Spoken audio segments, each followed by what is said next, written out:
নতুন আরেকটা ভিডিও নিয়ে আপনাদের মাঝে হাজির হলাম। আসসালামু আলাইকুম। রোদস হোমস্টাইল কুকিং থেকে আপনাদের স্বাগতম। আমি বিক্রমপুর থেকে বলছি। সবাইকে রমজান মোবারক। কাছে এবং দূরে যে যেখানে আছেন আশা করি আলহামদুলিল্লাহ আল্লাহর রহমতে ভালো আছেন। আমিও আলহামদুলিল্লাহ ভালো আছি। তো ওইদিকে আমি আলুটা সিদ্ধ করে নিলাম, আর এইদিকে টক রান্না করার জন্য টমেটো আর আলু সিদ্ধ করে নিচ্ছি। তারপর আমার আলুগুলো সিদ্ধ করা শেষ। এখন আমি এগুলোকে ভর্তা করে নিব। ঠান্ডা হওয়ার জন্য রেখে দিয়েছি। তারপর মাছগুলো ধুয়ে নিয়েছি। আর ভিডিওটা দেখতে দেখতে যারা এই পর্যন্ত চলে এসেছেন তারা অবশ্যই মনে করে একটা লাইক দিয়ে দিবেন। আর আপনাদের একটা লাইক আমার ভিডিওগুলো আরও 5 জনের কাছে যেতে সাহায্য করে। তো এখানে মাছ রান্নার জন্য আমি তেল গরম করে নিলাম, আর এদিকে টমেটোর টকটা হচ্ছে। তো নতুন যারা চ্যানেলটাকে দেখছেন অবশ্যই চ্যানেলটাকে সাবস্ক্রাইব করে দিবেন, আর পাশে থাকা নোটিফিকেশনটা অন করে রাখবেন যাতে আমি ভিডিও ছাড়ার সাথে সাথে আপনাদের কাছে নোটিফিকেশন যে পৌঁছায়,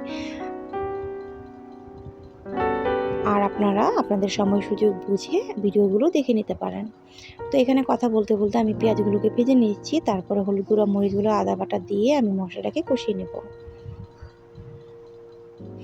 আর আমি আরও আগেই বলেছি যে আমার আপুদের আমি রান্না শেখাতে আসিনি। আমি যখন যাই রান্না করি আমার ঘরে, আমি সেটাই আপনাদের সাথে শেয়ার করি। আমি জানি আমার আপুরা আরও সুন্দর সুন্দর রান্না করতে জানে।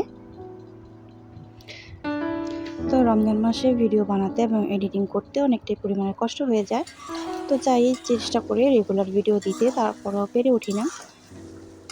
তারপরে এইদিকে এই রমজানে এখন পর্যন্ত মাছ রান্না করে খাওয়া হয়নি, তো ভাবলাম আজকে একটু মাছ রান্না করি। তো যেই ভাবা সেই কাজ, তো আপনাদের সাথে একটু শেয়ার করে নিলাম। তো মাছটা রান্না করা শেষ হয়ে গিয়েছে। তারপরে নামিয়ে নেওয়ার আগে আমি কিছুটা পরিমাণে ধনিয়া পাতা দিয়ে দিলাম।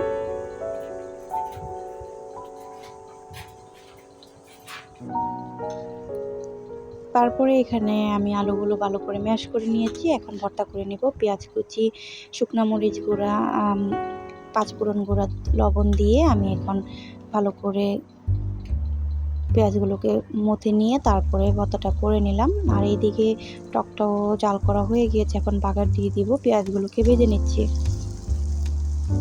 মাছে আমি টমেটো দেইনি, কারণ আমি এখানে টক রান্না করছি, তাই আর টমেটো ইউজ করিনি। তো যাই হোক, এখানে একদম ব্রাউন করে ভেজে নিচ্ছি পেঁয়াজগুলো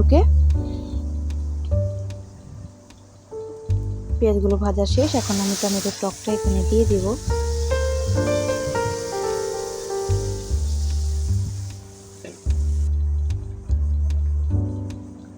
তো আসলে সন্ধ্যায় ভিডিও ভয়েস দিতে অনেকটাই ক্লান্তি লাগে, তারপরে আর রেগুলার ভিডিও ছাড়তে পারতেছি না।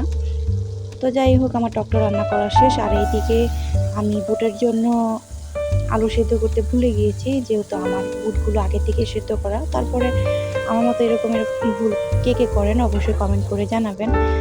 তো এখানে আলুগুলোকে আমি আগে পেঁয়াজের সাথে ভেজে নিলাম।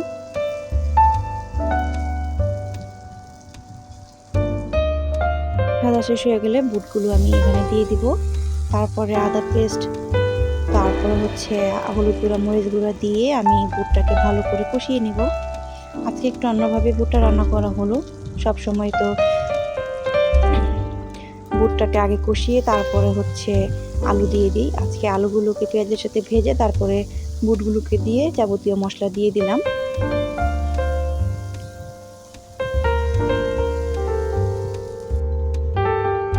তো তারপর একটু বেশি করে পানি দিয়েছি, যেহেতু আলুটা আমি সিদ্ধ করে নিইনি, সিদ্ধ হতে একটু সময় লাগবে। তো যাই হোক, এখানে আমি বুটটাও রান্না করে নিচ্ছি, সেটাও আপনাদের সাথে শেয়ার করা।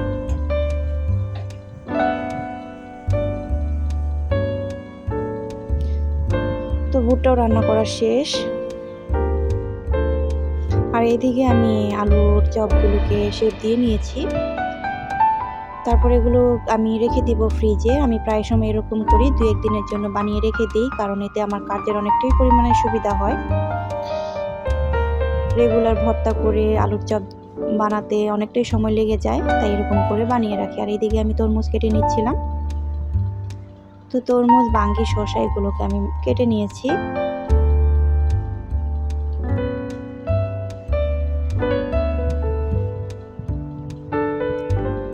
তারপরে ভাজা পোড়ায় চলে আসলাম। এখানে আমি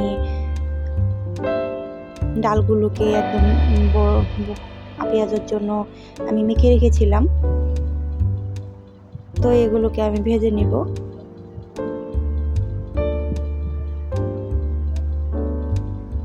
এই তো আমার প্রায় পেঁয়াজও ভাজা শেষ। এখন আলুর চপগুলোকে আমি ভেজে নিব।